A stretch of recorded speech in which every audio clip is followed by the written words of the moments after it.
Picture this. You're on a tiny island in the Pacific Ocean, a little over 100 years ago, and the most valuable thing a family can own isn't land, livestock, or gold. It's a giant stone wheel. Some of them are 12 feet wide. 4 tons. Too heavy to move, they just sit in front of people's homes. Now here's the strange part.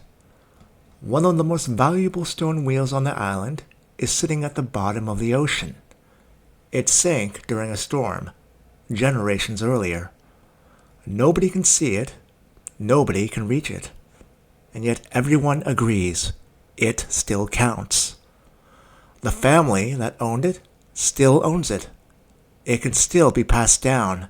It can still settle a debt. This was the stone money of Yap Island. And here's the part most people leave out. That system worked until Europeans arrived with metal tools and started carving similar stones much faster. They flooded the island with new ones.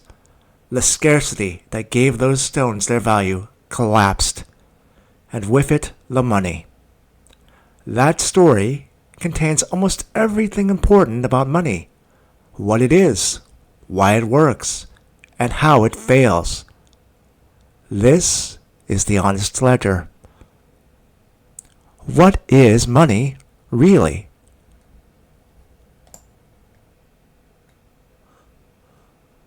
Money exists because direct exchange breaks down the moment life gets even a little complicated. Say you raise chickens and you need shoes. You find a shoemaker. But he doesn't want chickens. He wants an axe. So, now you need to find a blacksmith who wants chickens, trade for the axe, bring it back, and then get your shoes. 3 transactions for 1 pair of shoes. In a small village, that's inconvenient. In a larger society, it becomes impossible. What if you're a teacher, a surgeon? How do you trade your labor directly for everything you need? Money solves that by becoming the thing everyone agrees to accept. Not because they necessarily want it for itself, but because they know others will take it too. That shared agreement is what makes exchange possible at scale.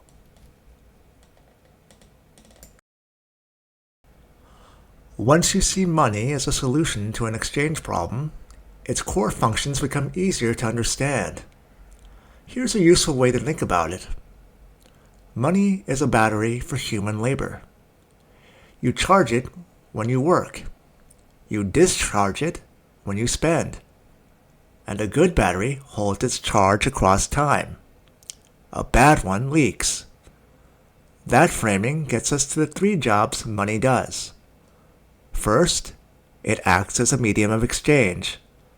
It moves between people when they trade.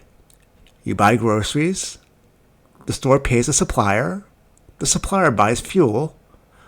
Nobody has to find someone who wants exactly what they have. Second, it acts as a store of value. This is the one most people underestimate. If you work more than you consume, you need some way to carry part of that labor into the future. That's what saving is.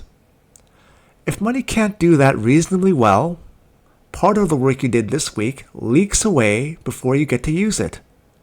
That's not a small problem.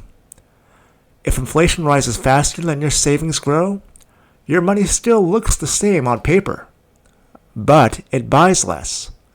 The battery drains while it sits there. Third, it acts as a unit of account. It gives society a common language of value. Rent, wages, groceries, fuel, all priced in the same unit, so you can compare things that would otherwise be hard to compare.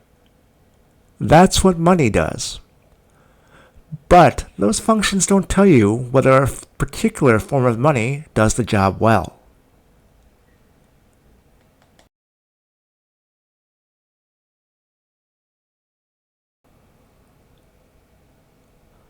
Many things have functioned as money. Shells, Beads, salt, cigarettes in prison camps, in some situations, even ramen noodles. So yes, many things can become money in context, but that doesn't mean all money is equally good. A form of money can still work in transactions while doing a terrible job as a store of value. Look at Iran. The Iranian rial has been severely devalued for years. Families who saved in rials watched their purchasing power erode again and again as the currency lost value and prices climbed. The rial still functioned as money. People still used it. But it was clearly failing its most important job, preserving the value of people's work over time. That's the distinction. The question isn't just, can people use it? The deeper question is, how well does it hold up across time, stress, and scale?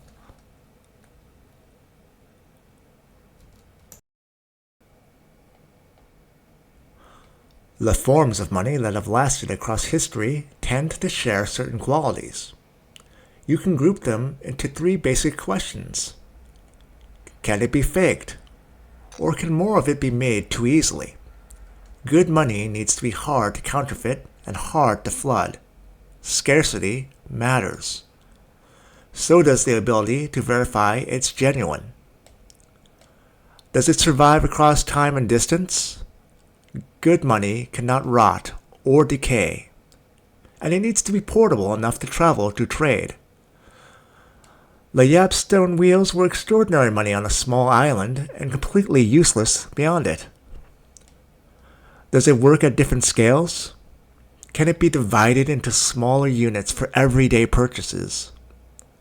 Can one unit be treated the same as any other? These properties, divisibility and fungibility, are what let money handle transactions of any size. Gold historically scored well on all three. Cattle didn't.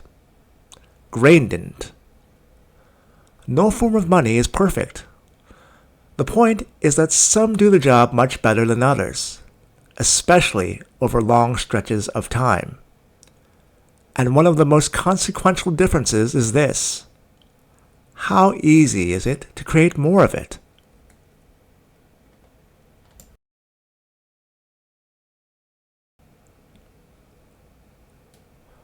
Hard money is money that is difficult to increase in supply. That matters because if the supply can be expanded easily, the value of what you saved can quietly erode, without anyone stealing from you directly. Gold is the classic example. Not because it's shiny, not because it's old, because it is genuinely difficult to produce more of. Its supply grows slowly and predictably. That supply discipline matters. The Roman Empire gives us a clear example of what happens when it breaks down. Over time, Roman rulers reduced the silver content in their coins and mixed in cheaper metals. The coins still looked like money, they still circulated, but their real value fell. And ordinary people felt it. Prices rose, savings weakened. Soldiers began demanding to be paid in grain and goods instead of coins they no longer trusted. That is what debasement does. It doesn't just distort money, it distorts the lies built on top of it. Hard money isn't perfect money. Every monetary system involves trade-offs. But money that is difficult to create tends to be better at preserving value over time. And that matters most to people who work, save, and try to plan ahead.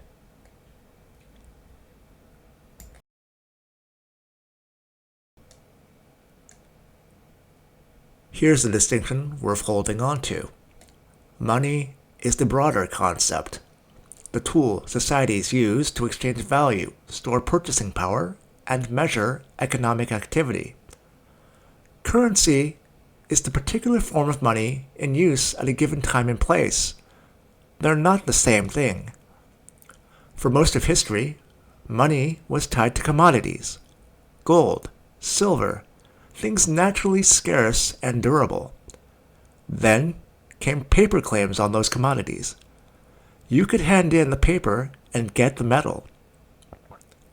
Then, over time, that link was cut. What remained was fiat currency, money backed not by a commodity, but by legal structure and public acceptance. Today, most of what we call money isn't even physical. It's digital. Bank balances, payment apps, ledger entries inside financial institutions. So the question is no longer whether digital money can exist. It already does. The real question is, what kind of digital money is it? Who controls the rules? And whether those rules can be changed?